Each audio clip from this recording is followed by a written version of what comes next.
Buenos días a todos. El 9 de mayo de 1950, Robert Schuman, entonces ministro de Asuntos Exteriores francés, pronunció por primera vez las ideas en las que se asienta la Unión Europea.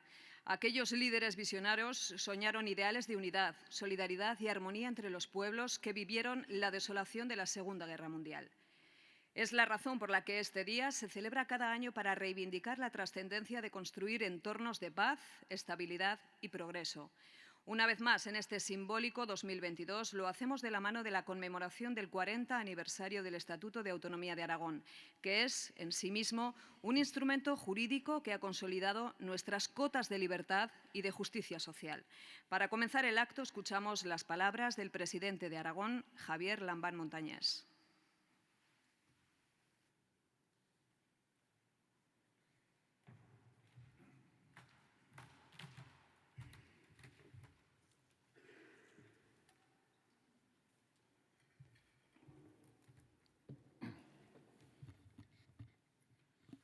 Presidente de las Cortes de Aragón, vicepresidente del Gobierno, consejeros, representantes de la Mesa de las Cortes, autoridades civiles y militares, querido general Gahn, amigas y amigos.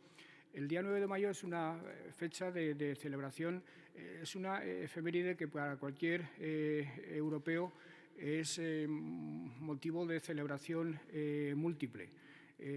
Yo siempre pienso este día en que debemos reforzar nuestro orgullo de pertenencia a una civilización, a una cultura, la civilización europea, que, al decir de pensadores muy relevantes, es la obra del espíritu humano más importante de la historia.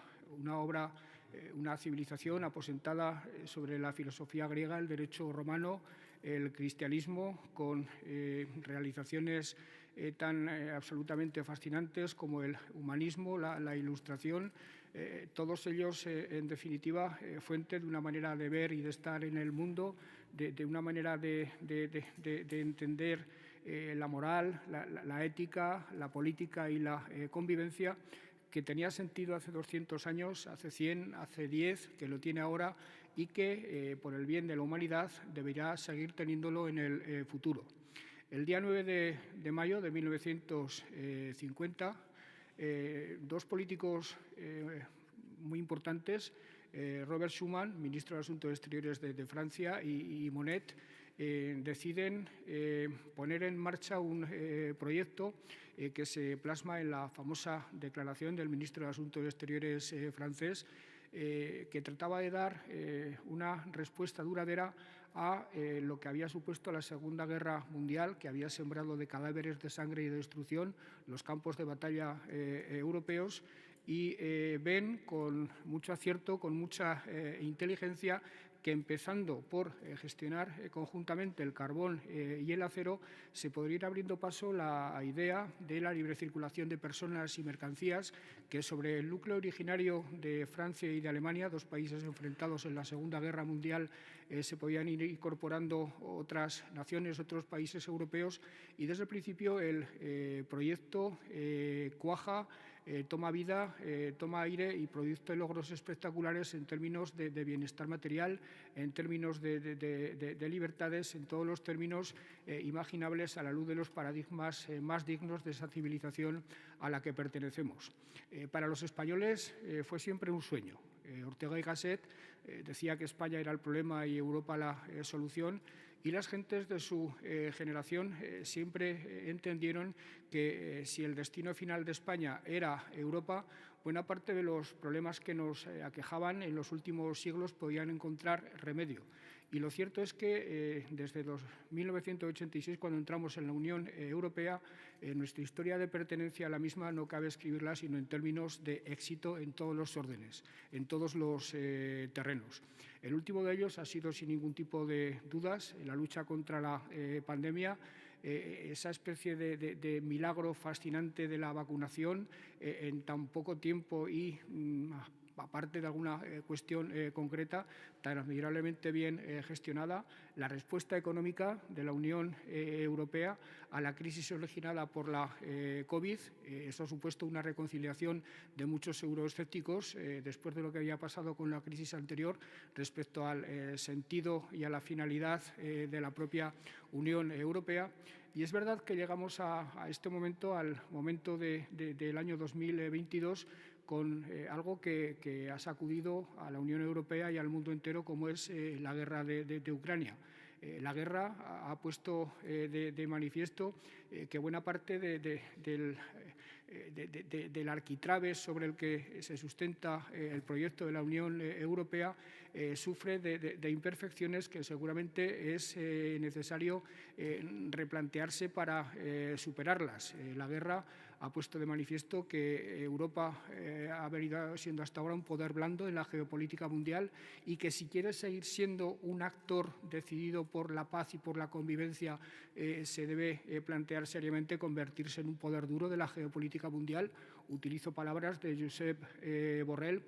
Nos estamos replanteando cuestiones que habíamos abandonado y que nos han originado muchos problemas. Nos estamos replanteando recuperar soberanía energética, recuperar soberanía industrial, recuperar soberanía alimentaria, y nos estamos replanteando que, por paradójico que parezca, respecto a la finalidad última de la Unión como promotora de paz, seguramente también es algo que tiene que estar en el debate público de manera fehaciente a partir de ahora, que es la necesidad de que Europa tenga una política de defensa.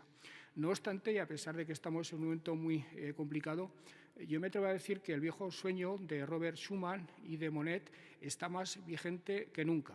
Y me atrevo a decir también que, recordando a Ortega y Gasset, Europa, para España y para el resto de los países europeos, y yo diría que para el mundo entero, sigue siendo la solución. Y además sigue siendo un proyecto de futuro con vocación de futuro, como lo demuestra el hecho de que este año la Unión Europea esté celebrando el año de la juventud europea, en lo que es ni más ni menos que en una apuesta por incorporar a las jóvenes, a las nuevas generaciones, en el gran proyecto europeo, en sus principios, en sus prioridades, y eligiendo algo que hasta la irrupción de la pandemia estaba concitando lo mejor de las energías y lo mejor de la capacidad planificadora de la Unión, el llamado Green Deal, la tendencia hacia una europea cada vez más digital, cada vez más verde, cada vez más sostenible, que, por cierto, en el caso de Aragón está correspondida por esa pretensión del actual Gobierno de Aragón, del cuatripartito, de tender hacia un Aragón cada vez más social, más verde y más digital, que, en definitiva, me refiero al Año Europeo de la Juventud, no es sino una muestra de que el viejo sueño, insisto, sigue vivo, que merece la pena seguir apostando por él, y que, sobre todo, tenemos que hacer un esfuerzo denodado para que los jóvenes, los muchachos y las muchachas jóvenes, se incorporen al mismo. Muchas gracias por participar en este acto convocado por el Gobierno de Aragón. La agenda que ha planteado el Gobierno creo que es muy interesante, terminando por la interpretación del himno de la alegría de Beethoven, de la novena, y empezando por algo que viene fascinándonos desde hace mucho tiempo y que nos hace sentirnos muy orgullosos de él, que es la visión geoestratégica y geopolítica de uno de los nuestros, de uno de los aragoneses de los que nos sentimos orgullosos, como es el Teniente General Gant. Muchas gracias.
Il fallait changer.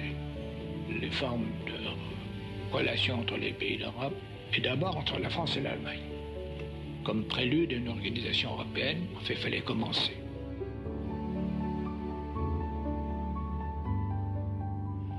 Wenn es uns gelingt, dann ist dies das beste Mittel, eine Politik zu treiben, die sich auf Vertrauen gründet.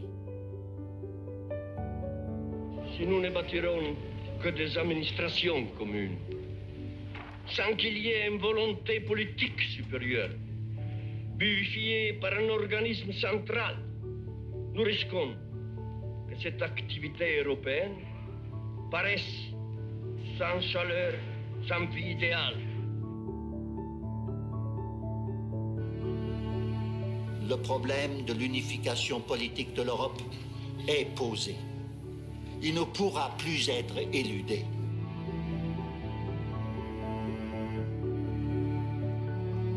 C'est ça l'effort européen. Ce que je vous demande, c'est de participer à une révolution d'une telle ampleur qu'elle permet sans doute de considérer toute autre révolution comme inutile.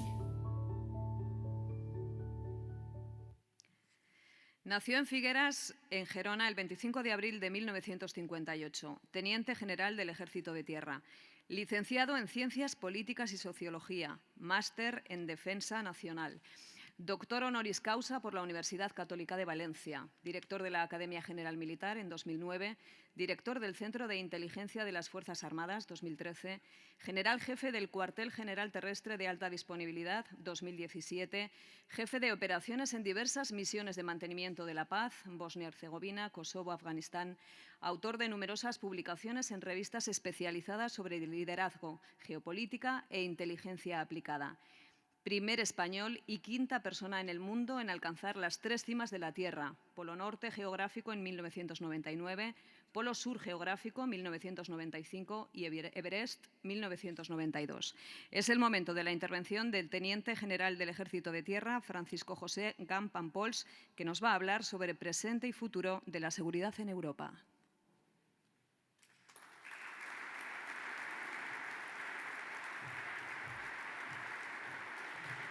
A la derecha, general, tienes el enlace.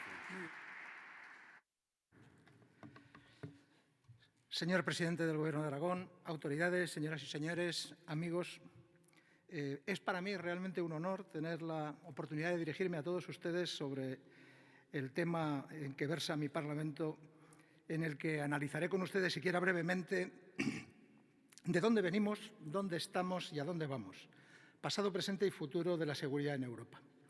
La imagen que ven es la primera alusión que se hace al término Europa. Viene, como ha explicado antes el presidente Lambán, pues de esa tradición que tenemos, que es la filosofía griega, el derecho romano y el fundamento de la alteridad que proviene del judeocristianismo, ¿no? Es un cuadro de Rembrandt que refleja a la hija del rey Agenor de Fenicia, Europa, que es raptada por Zeus, que prendado de ella adopta el aspecto de un imponente toro blanco y que, llevándola a lomos hasta la isla de Creta, la nombra allí reina. Es una leyenda que tiene una trama particular, ¿no? Une un continente que para nosotros es África, Oriente Medio, la zona del Líbano. Une Creta, la cultura minoica, y además las une a través de un gesto de fuerza que es un rapto. Sin embargo, un rapto con final feliz porque hay un matrimonio consentido, 3 hijos y una estirpe que acaba reinando en el conjunto de Europa. Busquemos ahora un referente un poco más próximo que nos permita ver de dónde venimos los europeos en temas de seguridad. Esta es Europa. Europa es, si la miramos con nuestra visión eurocéntrica, nos parece que somos el ombligo del mundo porque, y en cierta forma tiene explicación, pues porque la época de los descubrimientos, la época de los avances científicos, la definición de paralelos y meridianos, el meridiano de Greenwich, todo eso hace que el centro del mundo sea Europa. Pero no es así. Europa es una península y pequeña de Eurasia. Una península que a su vez contiene otras 5 penínsulas, que está cercada por océanos atlánticos y mares interiores y externos, y que tiene al sur el continente más grande que existe después de aquel del que forma parte, ¿no? Nos vamos a la primera vez que aparece un concepto de Estados-nación, nos vamos a la paz de Westfalia, ¿no? Pone fin, como saben, a la guerra de los 80 años y de los 30 años y su significado para la actual construcción de Europa es realmente importante, porque allí aparecen por primera vez los que serán sujetos del derecho internacional, los Estados-nación. Y también aparecen conceptos como la soberanía nacional, no la dinástica, la integridad territorial y el derecho a la no injerencia en los asuntos internos de cada reino. Si bien es cierto que con desigual fortuna, porque con no pocos conflictos mayores y menores de por medio se llega a la Revolución Francesa mediante hasta el siglo XIX, donde Europa vive una época en extremo convulsa y que a través de sucesivas y cada vez más cruentas guerras, recuerden Solferino, recuerden la batalla de Sedán, desemboca en el siglo XX. El más doloroso y a la vez el más prometedor para el futuro de una nueva Europa. Acontecimientos de extraordinaria violencia marcan el devenir del siglo, siendo los principales la Primera y Segunda Guerras Mundiales, la Revolución Bolchevique y la desmembración de la antigua Yugoslavia. Decía Hannah Arendt en su libro sobre la violencia: es imposible reflexionar sobre la historia y la política sin constatar el importantísimo papel que ha jugado la violencia en los asuntos humanos.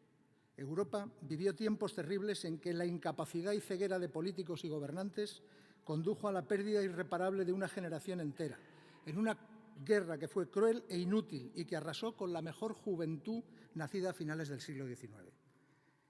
Esta secuencia de sangrientos despropósitos tuvo su punto culminante en el fanatismo y la sinrazón de los fascismos y totalitarismos que condujeron a la destrucción del corazón de Europa y a la pérdida de libertad de gran parte de su población a lo largo de casi 60 años, antes, durante y después de la Segunda Guerra Mundial. Toda esa violencia estéril provocó una sacudida en las conciencias de ideólogos y políticos que intentaron crear mecanismos que salvaguardasen la vida de las personas a través de organizaciones en las que se pudieran dirimir conflictos y controversias por medios pacíficos. Nació la que conocimos como la Sociedad de Naciones, consecuencia del Tratado de Versalles, que puso fin a la Primera Guerra Mundial. Saben que fue impulsada por el presidente americano Woodrow Wilson y que, paradojas de la historia, Estados Unidos no ratificó al negarse su Senado a firmar el tratado. Contenía aquel tratado, sin ser del todo conscientes de ello, la semilla de la Segunda Guerra Mundial al excluir a Alemania de la Sociedad de Naciones y someterla a una impagable deuda de guerra, extremos que aprovechó el nazismo para implantarse firmemente en Alemania, envenenando la convivencia y generando un odio irracional que conocemos. La Segunda Guerra Mundial supuso la mayor demostración de violencia organizada, destrucción y crueldad que se conocía hasta la fecha, incluido el uso del arma nuclear por primera vez sobre las ciudades japonesas de Hiroshima y Nagasaki el 6 y 8 de agosto de 1945, respectivamente. Se habla de entre 55 y 70 millones de muertos, la mayor parte de ellos población civil. Una lacra inolvidable e insoportable para el conjunto de la especie humana, algo que no se podía llegar a repetir bajo ninguna circunstancia, so pena de perder irremediablemente nuestra esencia ética y moral. Antes incluso de firmarse la paz con Japón, se fundaron las Naciones Unidas para intentar paliar la barbarie de las guerras y contener la violencia que se había demostrado incontrolable a lo largo de la última contienda.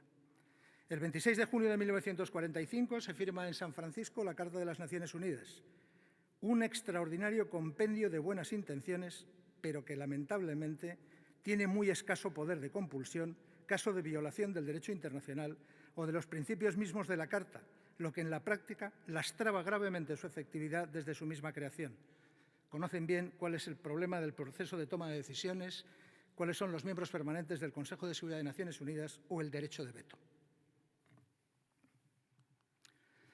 Consecuencia de esa Segunda Guerra Mundial y de la Revolución China, prácticamente el mundo entero se divide en bloques antagónicos, iniciándose un periodo que conocemos como Guerra Fría y que afectó especialmente a Europa por dirimirse en su territorio una gran parte de actuaciones que lo pusieron de relieve. Hablamos de la partición de Alemania, la ocupación de los países de Europa del Este por regímenes prosoviéticos, represión sangrienta de levantamientos en Alemania, Hungría, Checoslovaquia, Polonia, etc. De facto, como vemos en el mapa, la mayor parte de Europa quedó dividida en dos bloques, los países llamados de economía capitalista y los países de socialismo real o economía comunista, que respectivamente se incorporaron a dos alianzas político-militares de carácter defensivo, ambas, denominadas la Organización del Tratado del Atlántico Norte, que se crea por el Tratado de Washington el 4 de abril de 1949, y el Pacto de Varsovia, 14 de mayo de 1955. Europa fue, pues, un territorio militarizado, nuclearizado y sometido a la amenaza de reproducir un conflicto que en ese momento podía adquirir tintes apocalípticos. Afortunadamente para los europeos, a principios de los años 50, aparece toda una generación de estadistas que trasciende los límites de la política doméstica y piensan a lo grande, en la Europa que debiera ser capaz de acoger a todos los países y culturas que la integran, estableciendo las condiciones para un proceso de progreso, paz y armonía entre todos, generando un creciente bienestar a través del aumento de la riqueza, la justicia y la igualdad que pudieran servir de antesala para un posterior proceso de integración política. Son las figuras que hemos visto: Monnet, Schuman, Spaak, De Gasperi, Adenauer, y nos falta uno, falta Sir Winston Churchill. Era un europeísta convencido, pero no consiguió superar las reticencias de sus compatriotas para que participasen en el proceso de creación e integración de la nueva Europa en sus inicios. Aparece, como hemos visto, un primer tratado, el de la Comunidad Europea del Carbón y el Acero, consecuencia de esa propuesta de la Declaración Schuman, el 9 de mayo del 50, de ahí nuestra celebración de hoy, aunque formalmente se constituyó en 1951. Le siguió Euratom, para la explotación con fines pacíficos de la energía atómica entre los países europeos, el Tratado de Roma y la creación de la Comunidad Económica Europea en 1957, el Acta Única Europea, 1986, que, como saben, recoge los derechos de los ciudadanos y los trabajadores, el Tratado de la Unión Europea, conocido como Tratado de Maastricht, en 1993, o la Constitución de la Unión Europea en el Tratado de Lisboa de 2007, que entró en vigor en 2009. Es la Europa constructo, es la Europa en marcha, es la Europa que se crea todos los días. Entrando en temas de seguridad propiamente europea, hubo un tímido intento en el año 1953 de la creación de una Comunidad Europea de Defensa de carácter autónomo e independiente de Estados Unidos, pero que acabó malogrado por la negativa de Francia, que fue su impulsora, a ratificar su ingreso en la misma. Este hecho suponía, de facto, que Europa miraba más allá del Atlántico para resolver sus problemas de seguridad, subrogándose en el pilar transatlántico, lo que se llama dentro de la OTAN, Estados Unidos y Canadá. Y así hemos seguido desde aquella fecha, si bien es cierto que en un proceso de creciente ampliación que abarca en la actualidad a 30 países de Europa y de América del Norte y que supone, como saben, la más formidable alianza defensiva que existe en el mundo. Pero centrémonos una vez más en la seguridad. La seguridad es un concepto mucho más amplio y de más recorrido que el de defensa. De hecho, la seguridad la engloba, por ser esta una de las herramientas principales que la garantizan. En la política exterior de la Unión Europea han evolucionado conjuntamente los conceptos de política exterior y de seguridad común y el de política común de seguridad y defensa, creando todo un servicio de acción exterior e incluso un embrión de estructura de mando militar, el Estado Mayor de la Unión Europea, junto a unos incipientes elementos de intervención armada, los Battle Group de la Unión Europea, si bien es cierto que de exiguo tamaño y capacidad. Existe, además, un compromiso expreso de asistencia y ayuda mutua en materia de defensa, contemplado en la Constitución de la Unión Europea en su artículo 42.7, con un contenido muy similar al del artículo 5 del Tratado de Washington. Pero, ¿qué significa el término seguridad aplicado a una organización internacional como la Unión Europea? La seguridad es genéricamente un estado en el cual los peligros y las condiciones que pueden provocar daños de tipo físico, psicológico o material son prevenidos y previstos, y en su caso controlados, para preservar la salud y el bienestar de los individuos y de la comunidad. Es, por tanto, una fuente indispensable para el normal desarrollo de la vida cotidiana, que permite al individuo y a la comunidad realizar sus aspiraciones. En la terminología de Maslow, es la condición previa para el desarrollo. La política exterior y de seguridad común de la Unión Europea, concebida para resolver conflictos y promover el entendimiento internacional, se basa en la diplomacia y el respeto de las normas internacionales. El comercio, la ayuda humanitaria y la cooperación al desarrollo desempeñan también una función importante en el papel internacional de la Unión Europea. La misión de la política exterior y de seguridad de la Unión Europea es mantener la paz, reforzar la seguridad internacional, fomentar la cooperación internacional, desarrollar y consolidar la democracia y el Estado de Derecho, así como el respeto de los derechos humanos y de las libertades fundamentales. Y todo ello, desde el punto de vista del derecho internacional e incluso del comportamiento ético, es irreprochable. Sin embargo, al igual que cuando hemos citado la incapacidad práctica para prevenir, minimizar o resolver los conflictos que aqueja a Naciones Unidas, la falta de un músculo operativo proporcionado a la ambición para sostener este conjunto de cometidos hace que sea materialmente imposible ponerlo en práctica. Sabemos que la eficacia de una norma, cualquiera que sea su ámbito de aplicación, es directamente proporcional a la determinación para hacerla cumplir, aún en condiciones adversas. Y ahí es donde la Europa actual, incluida mayoritariamente la Unión Europea, tiene su talón de Aquiles. Decía en 1991 Mark Eyskens, a la sazón ministro de Asuntos Exteriores de Bélgica, en vísperas de la que fue la Primera Guerra del Golfo, que Europa era un gigante económico, un enano político y un gusano militar. Hoy, 31 años después, ya no es tan gigante de la economía si trascendemos la mera agregación del Producto Interior Bruto de sus integrantes. Políticamente es cierto que ha avanzado de forma notable, aunque con un tropiezo severo. Y militarmente no ha pasado el umbral del proyecto embrionario de un futuro ejército europeo que no acaba de arrancar porque no existe una decidida voluntad para ello. Necesita Europa, para cumplir los cometidos que hemos enunciado, un ejército que sea capaz de proporcionar disuasión y, llegado el caso, una respuesta proporcionada y siempre contundente ante una amenaza o agresión. Esa capacidad de respuesta no se construye ni con voluntarismo, ni por la mera agregación de unidades de distintos países. Requiere un sistema de mando y control único, una compatibilidad absoluta de sistemas de armas principales y de mando y control, una única voluntad de vencer y un interés único, el del conjunto de la Unión Europea. ¿Y cuál es la verdadera razón para que no se produzca esa deseada integración de esfuerzos en el ámbito de la seguridad? La soberanía. Mejor dicho, la renuencia a cederla en lo que se considera la esencia de aquellos Estados-nación que veíamos que nacían en Westfalia, ¿no? La defensa, la política exterior, la economía y la seguridad interior. La Unión Europea ha sido fundamentalmente y hasta ahora una asociación marcadamente mercantilista, con una finalidad loable de progreso, enriquecimiento y bienestar, en primer lugar del propio Estado y, por extensión, de todos los socios de la Unión, pero con claras limitaciones a ceder espacios de soberanía capital que permitieran una verdadera integración en todos los ámbitos. Sin embargo, el ámbito de los estadistas que necesitamos es otro. Aspectos como la formulación de una visión a largo plazo.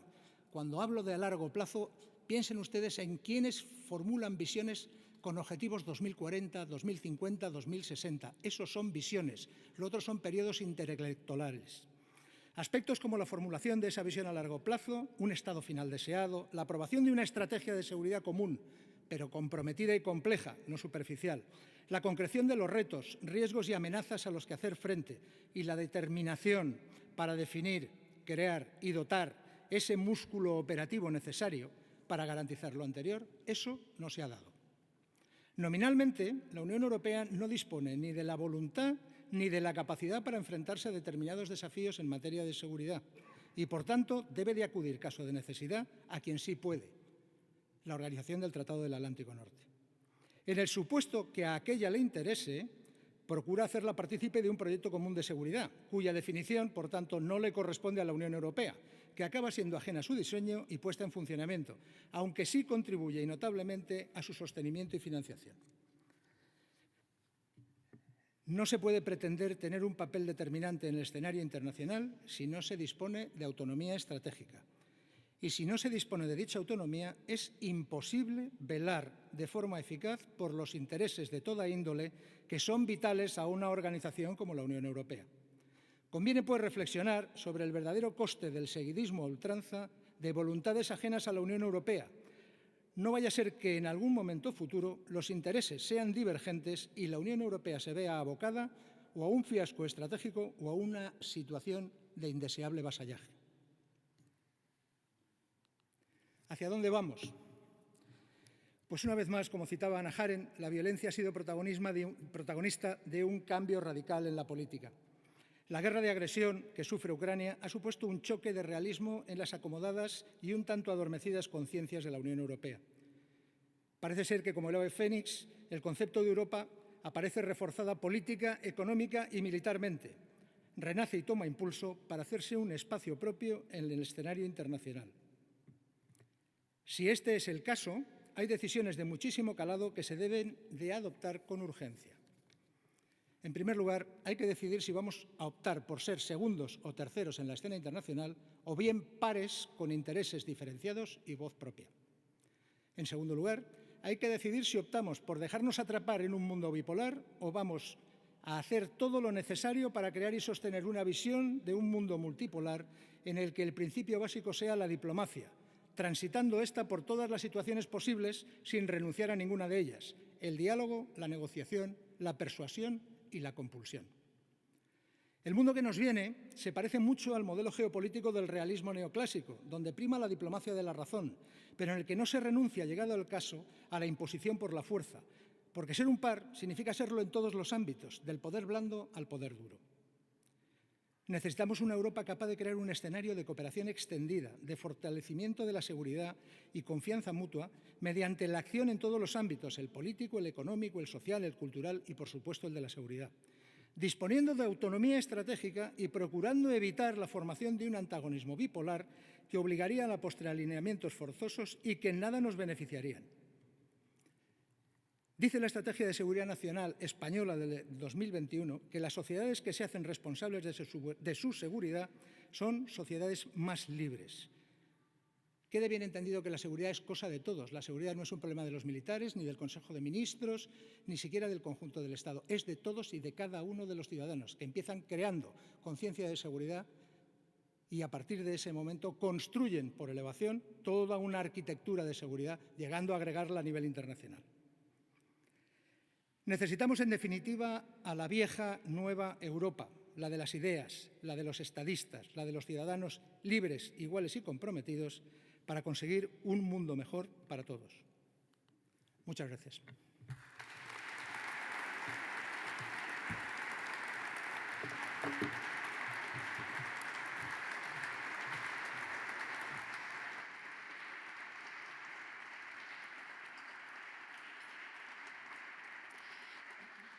Si hay un alegato universal contra la guerra, hemos de referirnos sin duda a la obra de Francisco de Goya.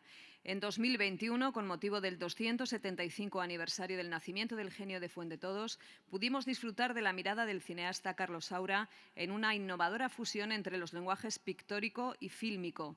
El cortometraje, impulsado por Aragón TV y el Gobierno de Aragón, da vida al emblemático lienzo de Goya, Los fusilamientos del 3 de mayo. Antes de proyectarlo, nos da más detalles el director de la Corporación Aragonesa de Radio y Televisión, Francisco Querol Fernández.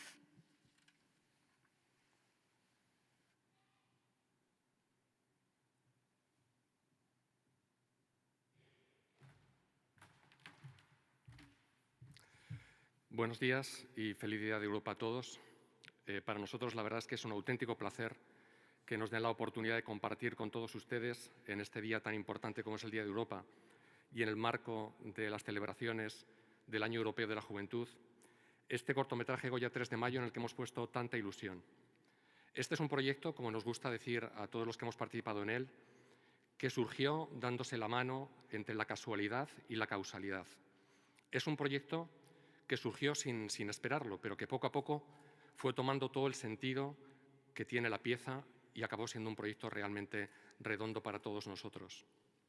Este es un proyecto que surgió de una pregunta dentro de la Corporación Aragonesa de Radio y Televisión: ¿qué es lo que podemos hacer para contribuir en la conmemoración del 235 aniversario del nacimiento de Francisco de Goya?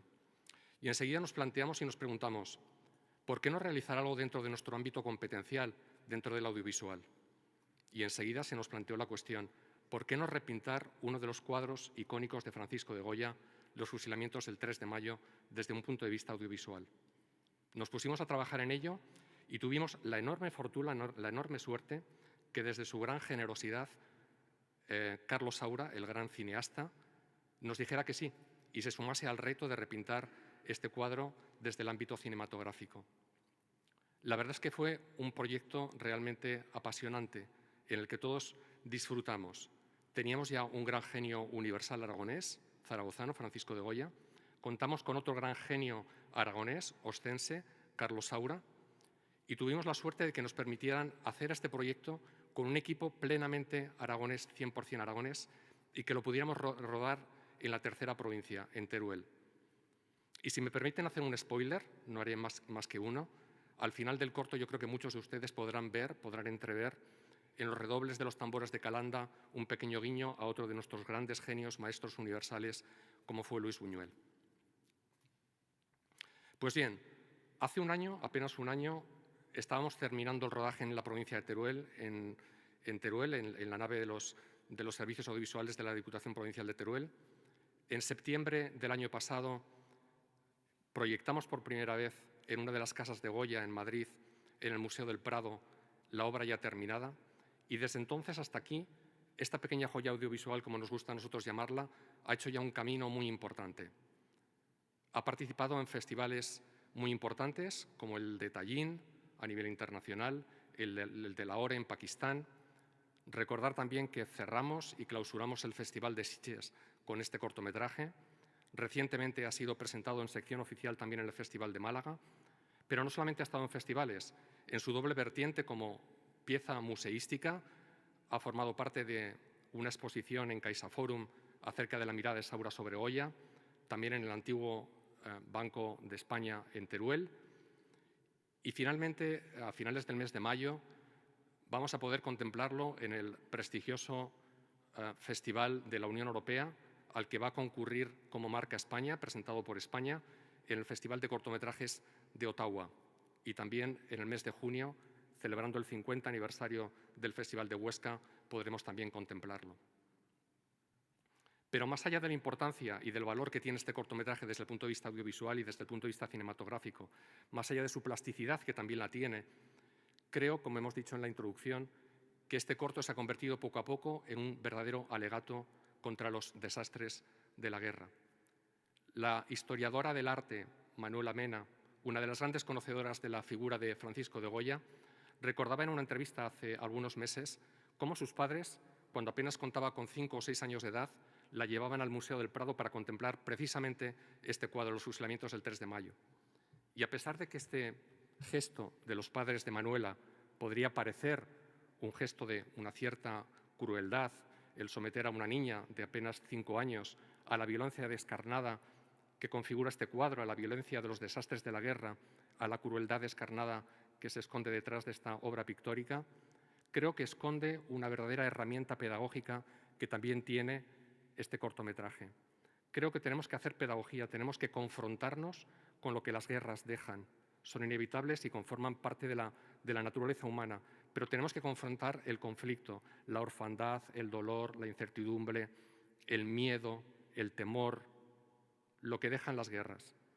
Y más allá de confrontar estos desastres de la guerra que ya pintó Francisco de Goya, creo que lo que tiene también este corto es que nos deja un necesario ejercicio de simpatía, pero simpatía entendida en la acepción griega del término, en la acepción clásica, simpatía en el sentido de padecer con, de sentir con, lo que hoy traduciríamos como empatía. Creo que más que nunca tenemos que hacer todos un ejercicio de empatía, porque solo empatizando con el otro, solamente poniéndonos en la piel del otro, dejaremos de cosificar al otro, algo que configura un sustrato importante del conflicto, de la guerra y de la violencia. Por tanto, no les voy a decir que disfruten este corto, no es un corto para disfrutar, sí que les voy a pedir que lo sientan y que realicen este ejercicio de empatía, que se pongan en la piel de esas personas que están a segundos de perder lo más preciado que tiene un ser humano, que es su vida. Así que muchísimas gracias y espero que sientan, que realicen este ejercicio de empatía y que confrontemos los desastres de la guerra ya pintados por Francisco de Goya. Muchísimas gracias y feliz Día de Europa a todos de nuevo.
Para aquí. Sube. Muy bien. Mételo. Buena chica.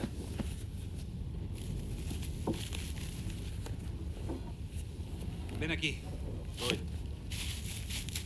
Venga. Espera. Cógelo. ¿Lo tenemos? Sí. Amenez-le. Con cuidado. Allez. Ici. Ici. Ici.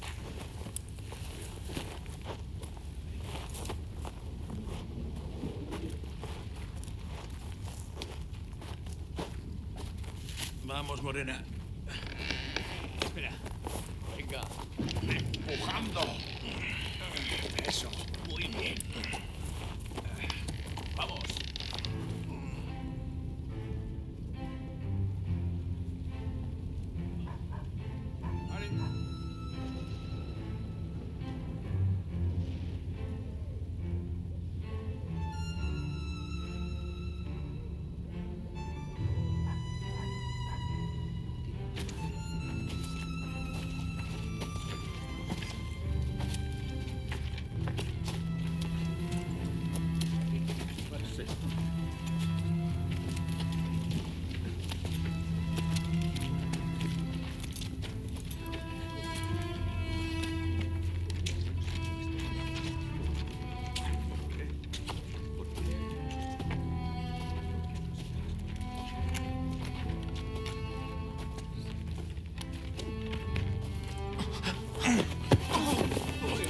Allez, debout, dépêche-toi.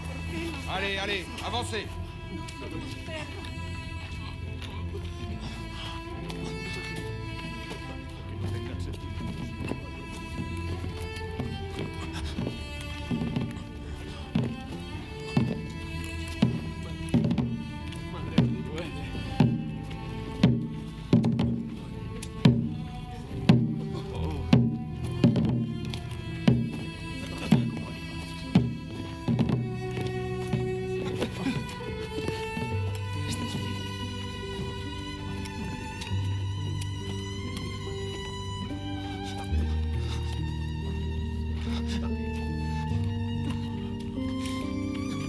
Allez, on avance. Allez, plus vite. Avancez. On avance derrière. Faites pas. Allez,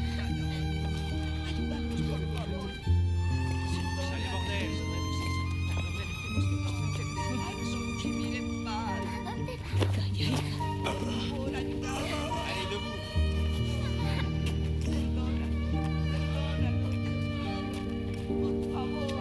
Aparta tus sucias manos de mí.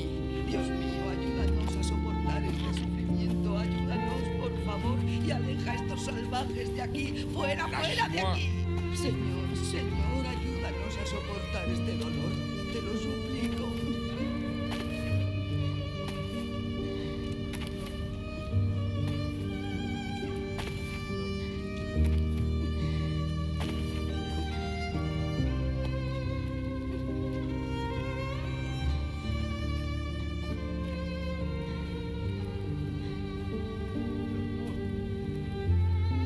Allez, rapidement, allez.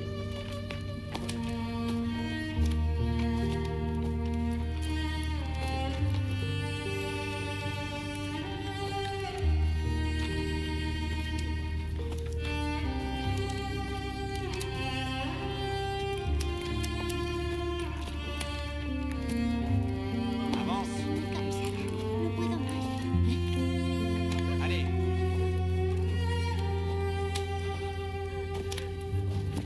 ¿Tienes frío? Sí. No puedo. Puedo más.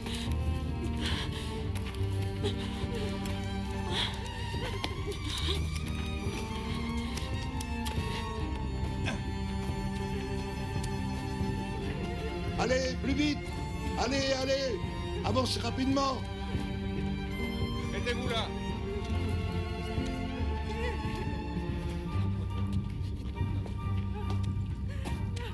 Allez, on avance.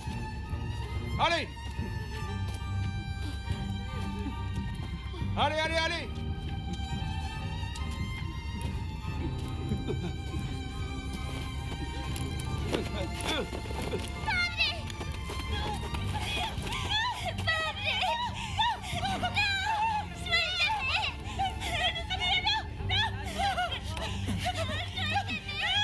Lève-toi.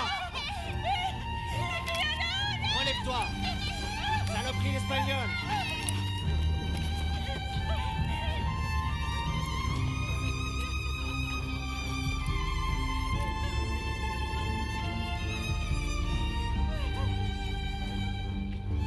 Avancez un peu. Bougez, bordel de Dieu.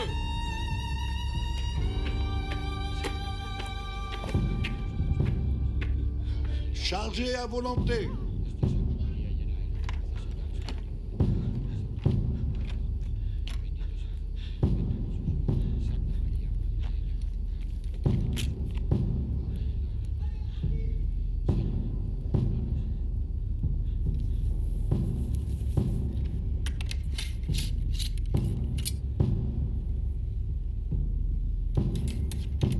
Attention!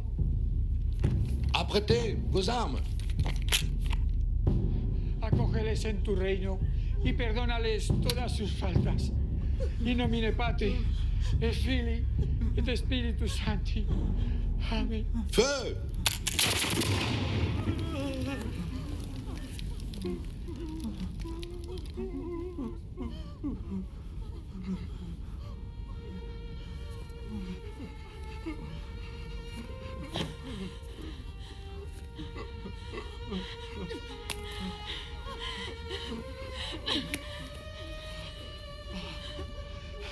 Señor, hazle partícipe de la vida eterna y inclúyelo en los coros de tus ángeles. In nomine Patri, et Filii, et Spiritus Sancti. Amén.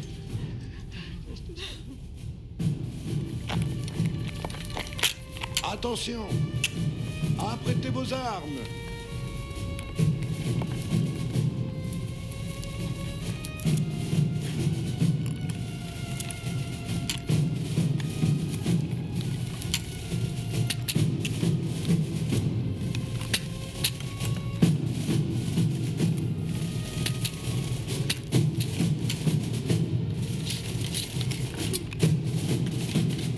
Acógeles en tu reino y perdónales todas sus faltas.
Llega el momento de concluir este acto conmemorativo. La bandera europea está formada por 12 estrellas amarillas dispuestas en círculo sobre fondo azul. Utiliza Europa el número de 12 como símbolo común, como alegoría del sustrato más profundo de la cultura del continente. Los dioses del Olimpo, los giros de la luna alrededor de la tierra, las tribus de Israel, los apóstoles en el Nuevo Testamento, los meses del año, la ley de las 12 tablas en los orígenes del derecho romano, etc. El 12 como metáfora del orden cósmico, de la perfección y de la unidad.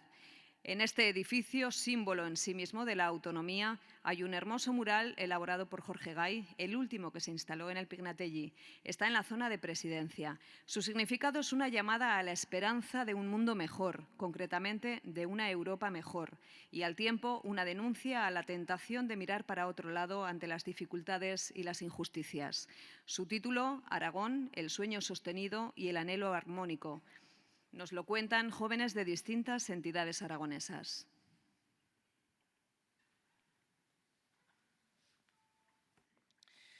Superemos las guerras fratricidas y los antagonismos entre los hombres, formando un lugar donde seamos capaces de reconocer nuestra propia identidad, dejando lo individual como disolución en el ser colectivo.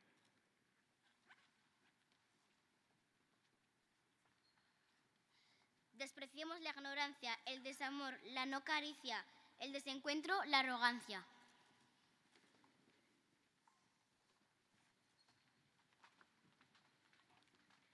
Elevemos la tolerancia a un ideal de conjunción, capaz de elaborar una forma de convivencia. Aceptamos las formas distintas de enfrentarse a la vida. La idea de Europa es luz, como aquello que ilumina la sociedad, contribuyendo a aumentar el grado de civilidad de los pueblos. Europa aparece en el horizonte del camino a recorrer desde la solidaridad y la tolerancia como ideal. Europa ha de ser un ámbito de solidaridad desde el conocimiento del otro y la aceptación de los demás. Europa ha de manifestar el progreso como una voluntad solidaria. El encuentro y la historia como inspiración y esperanza de apertura, que ha de ser también aportación a la manera de entender las diferencias en la solidaridad y tolerancia de los pueblos. España, en Europa, como Aragón en España, es lo grande y lo pequeño, lo cotidiano y lo excepcional, lo que se muestra en grandes titulares y lo que sucede en el quehacer diario de cada uno de nuestros compatriotas. Un paisaje recorrido por el amor. Aragón extenso, Aragón poco poblado, Aragón esfuerzo, Aragón, el sueño de unos construido por el trabajo solidario de otros. Aragón y Europa, Aragón, el sueño sostenido y el anhelo armónico, la paz, la paz.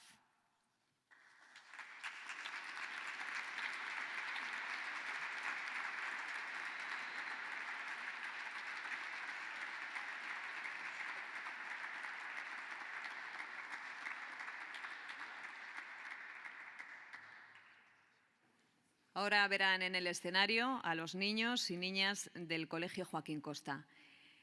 En 1972, el Consejo de Europa convirtió la composición de la Oda a la Alegría de Beethoven en su himno. En 1985 fue adoptado por los dirigentes de la Unión Europea como himno oficial. Lo escuchamos en pie.